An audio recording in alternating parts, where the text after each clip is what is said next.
Masa bu tomonni bir ziyorat qilgan bo'l. Ha, mayli. Amir Temurning piri bu tomonda-da. Ma'qul.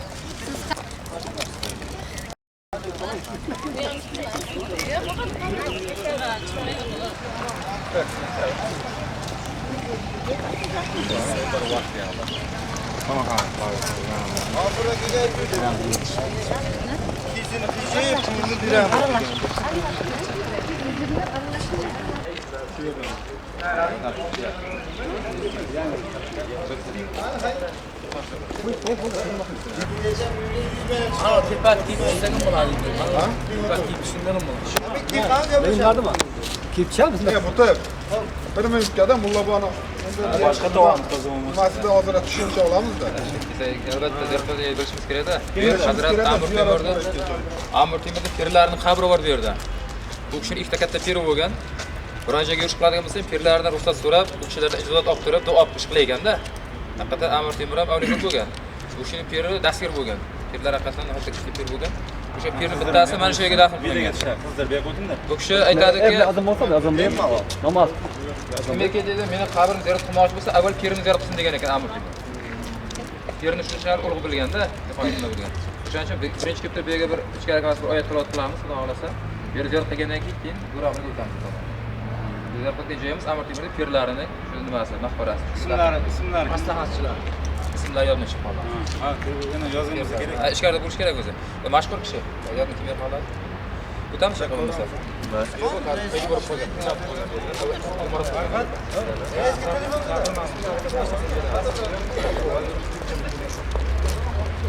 Bakçalar mı?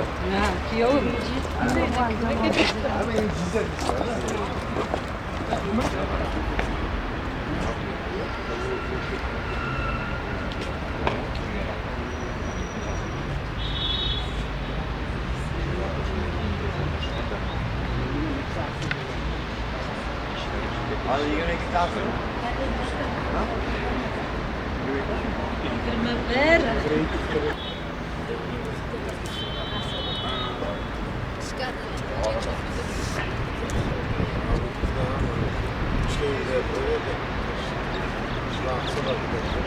Şerefsizler maqbarasi Kobulda, ya'ni Samarqanddan buyurgan mehmonlar Amir Temur maqbarasini ziyorat qilgach, shimol tomon yursalar zamonaviy asrosi yo'q mehmonxonasining qarama-qarshisida bir necha asrlar buyon qad rostlab turgan Rufobod yodgorligiga duch keladilar.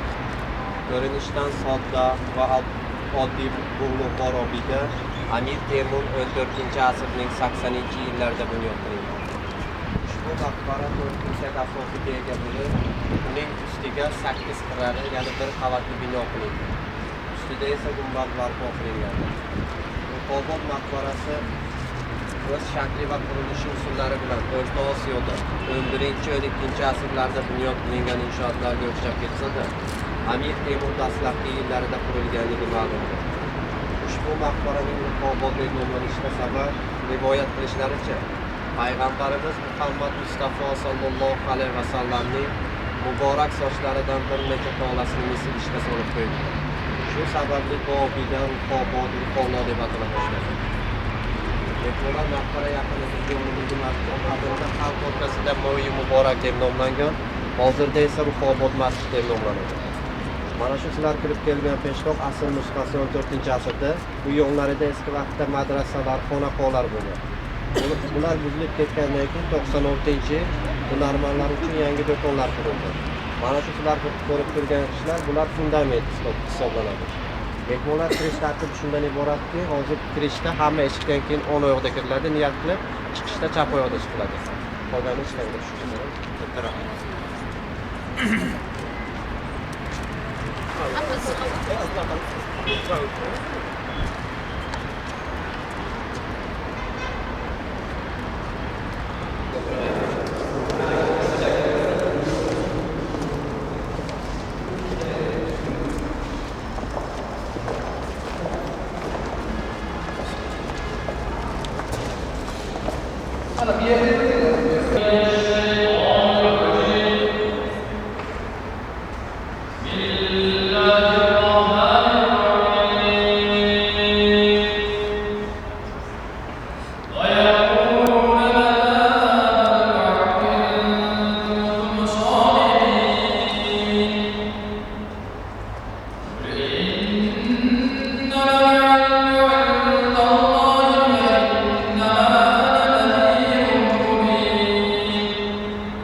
maqbarasiga ulug' Olloh maqbarasi Amuddinning ruhiy pirlari Avliyo Burxoniddin Sog'archi nomlaridan bog'liq.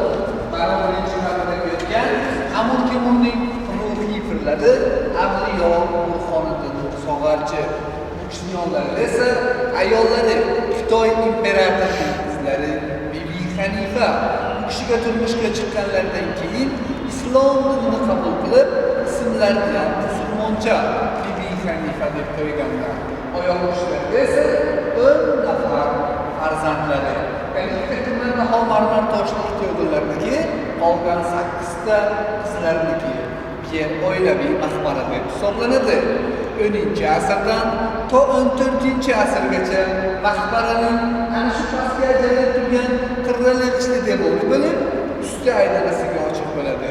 Amir Temur bu kishini kimnechi marta tushlarida ko'rib, ruhlari bilan suhbatlashib, ruhiy pirim deb tan oladilar.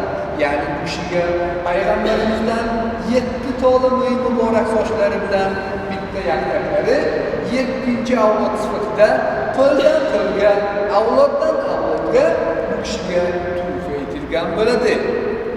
O'sha qolib ketmaslik uchun bir misl qutichaga solib, yaxshilab o'rab, maqbarani Makka tomon qaragan tarafga qo'yib, maqbarani qolgan qismini 14-asrda barpo etadilar. Va maqbara notini ruh obod deb qo'yadilarki, toki shu kunlikni ham ruhlarni shod qilib, obod qiladigan ma'noda. Aziz mehmonlar, e'tibor beramiz, mana bizlarga kelgan bir juft qiymatli eshik. Bu eshik asli nusxasi bo'lib, eshigining o'ng tepasida arab yozuvlari bor. Tepasida kalima-i shahada, la ilaha illalloh, Muhammadur Rasululloh. Tagida esa shularga yaxshilik bilan, yaxshi niyat bilan kelgan odamlar ilohim noumid qaytmasin. Chunki har bir mu'minlarda ziyoratga chiqishdan oldin yaxshi niyat, yaxshi tilaklar bilan chiqishlar. 14-asrda ta hozirgacha ham Samarqanddagi 3 muqaddas joyga ziyorat qilishsa, kichik haj, yarim haj savobi bilan tenglanadilar. Birinchisi Imom Alloh, ikkinchisi Shohrisunda, uchinchisi esa biz turgan Ruh obod maqbarasi. Aqamul Temurning o'zlari ham bu yerga kelib Qur'on tiladi, ruhan sholib safarni davom etganlar. Safardan albatta g'alaba qozonib, yana qaytib kelib Qur'on tiladi, keyin saroyga o'tganlar. Amir Temurning ruhi bilanida Avliyo Ruhoniyni musobatlashtirdilar. Aziz odamlarimizda turgan ko'rpacha va gilamlarni ham sizlarga o'xshagan ziyoratchilar ana shu yaxshi niyat, yaxshi tilaklar bilan kelib, niyatlari amalga oshgandan keyin ana shu yerga qo'shib qo'yganlarki, qolganlar ham shularning ustida o'tirib, yaxshi niyat, yaxshi tilaklar qilsinlar. Ya'ni niyatlari amalga oshsin degan ma'noda o'q yetirib shu yerga qo'shib qo'yganlar. Azizlarga ishlagan, orqamizda ham, mashhurligimizda ham, tepasida ham arab yozuvlari bor. Buni qisqacha ma'nosi shunday bo'ladi ekanki, hayot oxirlanyapti. Tavba ishga shoshiling. Namoz paytida namozga shoshiling. Inson tuproqdan keladi va yana tuproqqa qaytadigan ma'nosini yozib qo'yganlar. Azizlar bu kishi o'zlari asli Samarqandlik bo'lib, ilk saboqlarni birinchi Samarqand, Bog'ot, Iroq, Damashq va Makkada olganlar. Keyinchalik esa islom dinini targ'ib etish maqsadida Xitoyning Pekin shahriga borib, u yerga Uyg'ur, Qozoq, Qashqar va boshqa bo'lgan millatlarga islom dinini da'vat etganlar. Hatto Xitoy imperatorining ham hurmatini qozonib, ishonchini oqlab, Bibi Hanifa qizlarini u kishiga turmushga berganlaridan keyin bu kishi umrlarining oxirigacha Xitoyda yashab, olamdan o'tadilar. Olamdan o'tishdan avval shunday vasiyat qiladilarki, men o'lganimdan keyin meni jasadimni tobutga, tobutni esa tuyaga o'qib qo'yaverasizlar. Ana shu tuya qayerda bo'lib yo'qlasa, oldinga oyoq bo'lsa, meni o'sha yerda dafnasizlar deb vasiyat qiladilar. Vasiyatlarga binoan o'g'illari jasadlarini tobutga, tobutni esa tuyaga o'qib qo'yaveradilar. Va tuyaga yo'qlagan joy qadimgi yerning tepalik bo'lib, shu tepalikka kelib to'xtaydi. Oldinga oyoq botadi. U kishi bilan kelgan yori do'stlari, o'g'illari hayron qoladilarki, nahotki o'tan vasiyat qilgan joylari o'zlari turib o'sgan azim Samarqand shahri bo'lsa deb. Ya'ni tuproqqa qo'yishdan avval so'nggi bir yuzlarini ko'ray deb to'g'rini otsalar, yuzlaridan nur tarqalgan guvoh bo'ladilar. Jasad Xitoydan Toshkentga kelguncha 2 oy vaqt o'tadi. 2 oy vaqt ichida jasad hech qanday aynimasdan shu yergacha keladi. Ular yana bir bor guvoh bo'ladilarki, kishi nafaqat avliyo va yana valiylik darajasiga yetgan inson ekanliklariga yana bir bor guvoh bo'lib, shu yerga dafn etiladilar. Aziz mehmonlar, qisqacha tarixlari shu. Savollaringiz bo'lsa, mavzu tushunmagan joylar bo'lsa, marhamat so'rashlaringiz mumkin. Savollar bormi? Ziyoratlaringiz qabul bo'lsin. Yaxshi kunlar so'rashadi. Aziz mehmonlar, chiqamiz 8 kunlik tushuntirib berish xizmati 200 so'm, 1000 so'mdan rozi bo'lib